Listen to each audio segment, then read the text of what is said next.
By phone, TD Michael Healy Rae. Michael, good morning. Good morning, Neil, to you and your listeners. Fair play as always. A bright sunny day in Kilgarvan, I hope, this morning.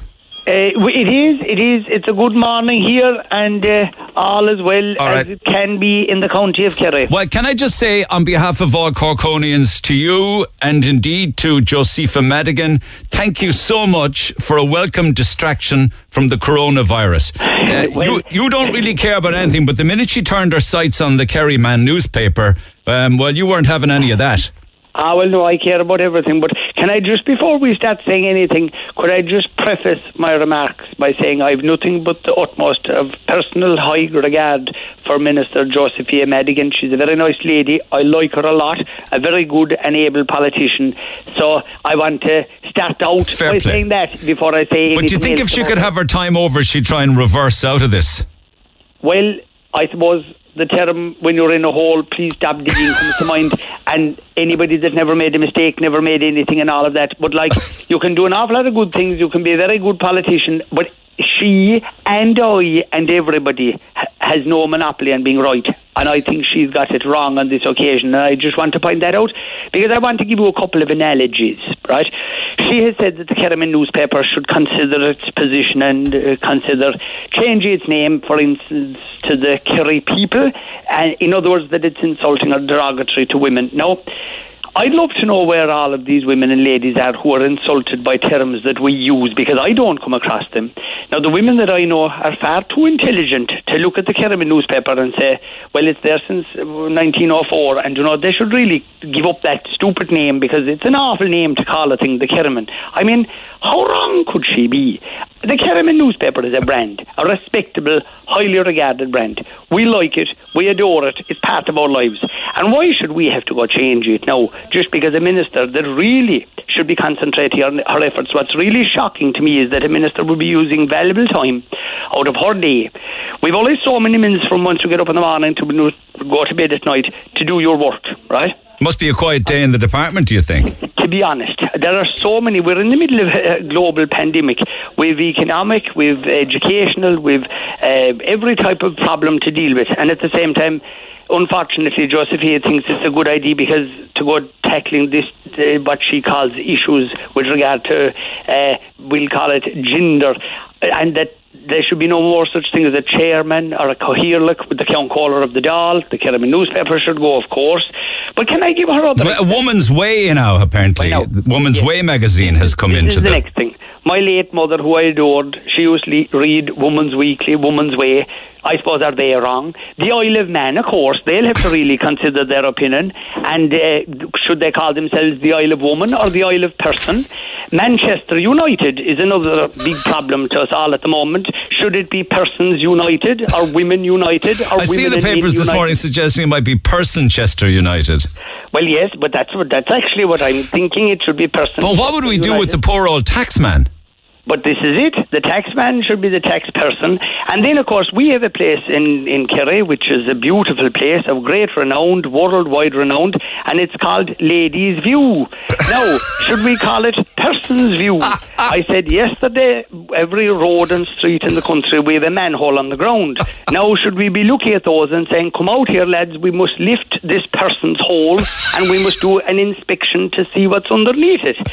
I mean, this is absolute lunacy gone mad. And I begin back to Ladies' View to finish that for you.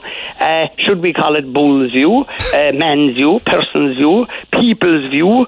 And then another final thing for you. We have an excellent singer in Ireland. A man that I really admire. He gave great entertainment.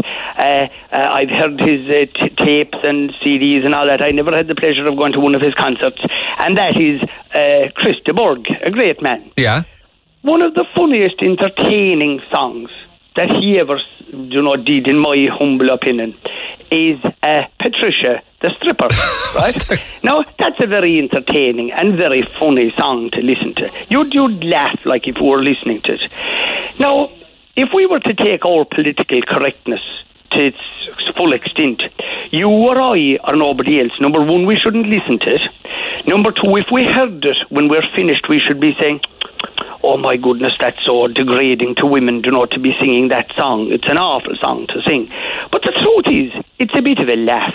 And I'd suggest to anybody today, if you're having a bad day, Google Christaborg, put in Patricia the Stripper and listen to that song and see what you think of it.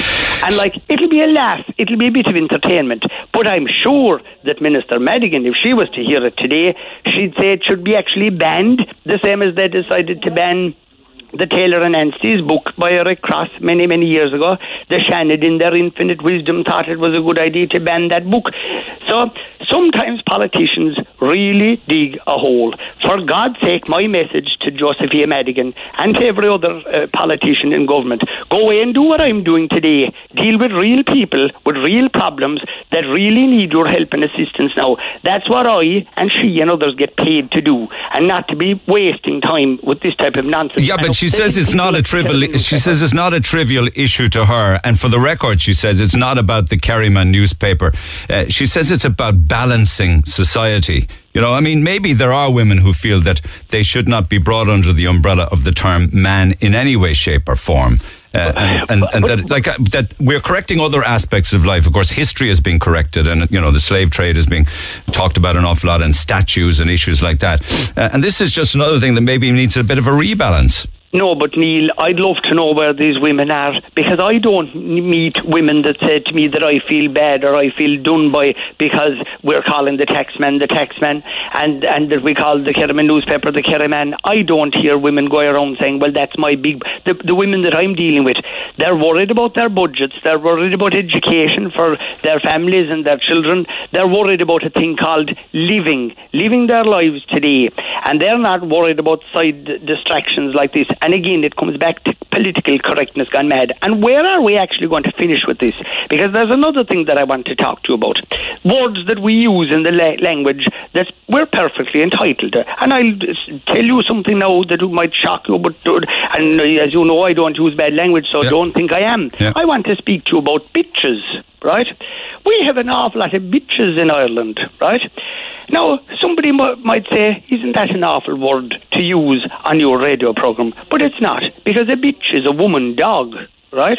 Now, so what are we supposed to do in case we don't offend anybody in the world? Should we drop that terminology? Should we drop... Well, assuming that it's okay to use it in the terms of a dog, but it's unacceptable to use it in the terms of a woman. 100%. But if we're going to be so politically correct and falling over ourselves worried about what comes out of our mouths, and in case we'd insult anybody, should we drop the word bull, mare, gilt, sow, yo, all of these terminologies in the animal kingdom? Should we drop all those as well in case... But if we want to push on with gender equality, we surely have to stop using words or terms that are gender bias. Do you follow me? I do, but again... Man. Yes, but where do you stop? And again, women, in my opinion, are too intelligent to be offended by any of this type of nonsense. And it's only people like the minister who seems to go away on a tangent about a thing like this, which to me, again, is a waste of time, a futile exercise, and it's just a sure sign that some people are losing the run of themselves. And I like to live in the real world. Nobody wants to offend or upset any person in the world. But at the same time, I think this is just insanity. I think that people listening to your show today, they will see this argument for what it is, a load of absolute rubbish. And again, go away and talk whatever way you want to talk, once you're not obviously offending or upsetting anybody, and nobody wants to ever...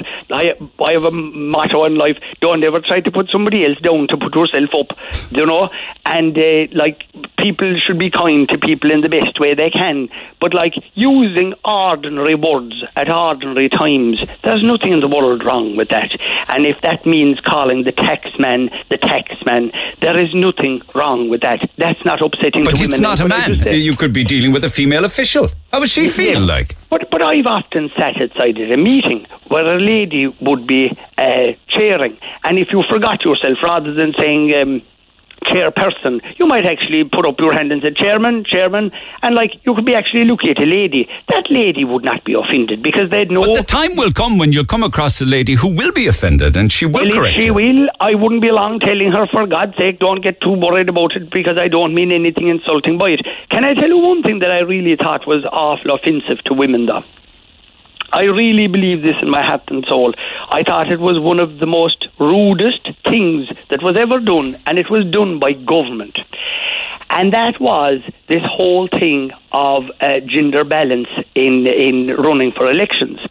And just to remind your listeners, what the governments decided was that if you were a political party and if you didn't run a certain percentage of lady candidates, now it didn't matter about winning seats, it was about candidature. So if you didn't put enough women on the ballot paper, you were fined financially as a political party afterwards. Yeah. So the way I'd word it is there was a bounty put on women's heads. So it was a case of, oh, come on now, we have to put so many women running for this party, whatever that party was. But hang on a second, you're losing your mind. Of course they do. There's only 22% of the members of the current Dáil that are female. It needs to be 50-50. I mean, if women were running the world, we wouldn't have as many problems. We wouldn't have half as many wars. I couldn't agree with you more, but you're missing the point of what I'm saying. I thought it was an insult to do it in the way it was done. I would dearly love to see more women in politics, because the women that I deal with in politics, as I started off by saying at the very beginning, I told you what I thought in general of this minister. I found her to be very hardworking, very nice. Okay, and we've covered that. But how are you suggesting then you get more women into politics, more women into power, more women at the top tables? Well, by putting a bounty on their heads in the way it was done. I thought that was an insult to women. I really did. I just didn't like the way it was done. Did anybody ever think about this? In my little world, I often tried to encourage more younger women, we'll say middle-aged women, to get involved in politics. And in many cases they didn't. But I know in my heart and soul they would have been absolutely brilliant politicians, really, really good. But they choose themselves not to do so. Of course, I agree with you. We should create an environment where it would be more attractive to them to enter. For instance, that whole situation that happened with Minister McEntee, it was an awful thing to think that there actually had to be changes made for her personal to go on maternity leave. Yeah. Like, that should have been there in place anyway. I'm obviously delighted and rightfully so that the lady can be a minister and can have her time for her family as well at the same time, which is proper and right, and that should have been in place. And of course we should create that environment and enhance that, but by financially putting it up to parties, oh, we'll fine you if you don't, I just don't think that was the right way to do it. But did anybody ever think about this?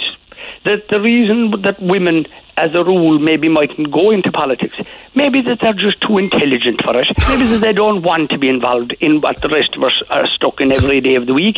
Maybe that's the reason. I don't know about that. I think that more and more women would be up for being involved in changing the country for the better if they got a shot at it. Well, I think that the shot is there for them if they wanted to.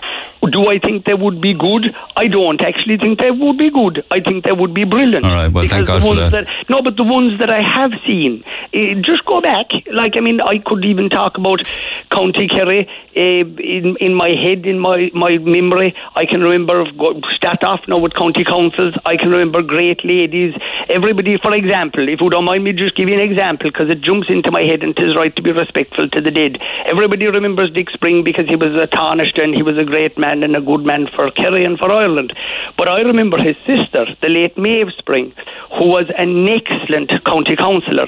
In my opinion, she would have been the backbone of, we call the Spring organisation. I had the privilege of being on the Southern Health Board with her. She was an extremely dedicated and hardworking and sincere person on the Health Board, on the old Southern Health Board. Yeah. And like, she would have been my first experience of seeing a woman working in politics. And I thought, my God, this lady. And I remember at the time thinking that she was worth 5 of the men that were on the council and on the Health Board. And I really mean that. And we'll say, if you like, she would have been, a political opponent of mine. But I did nothing but admired her.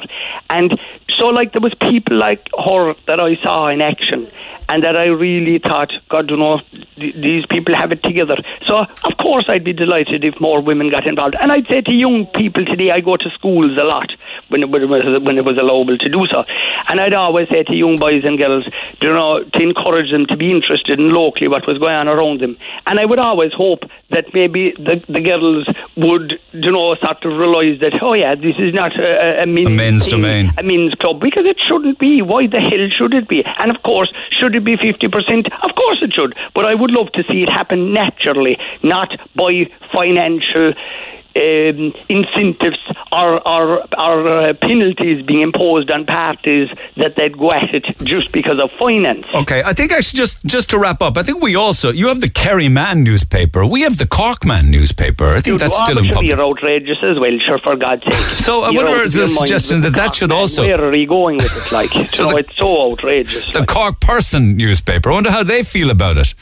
I don't think they'd be too happy either. I think let things, and like you said... And we've a pub up in Dillon's Cross called the Kerrymans. Would that have to go?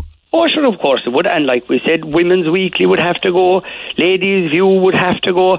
We'd have a lot of changes to do, I'll tell you that. But my message to your listeners on a serious note, because I know we've been having the bit of fun about the whole thing as well, but on a serious note, people listening to your programme, today's Friday, there's bills to be paid. Children are going back to school.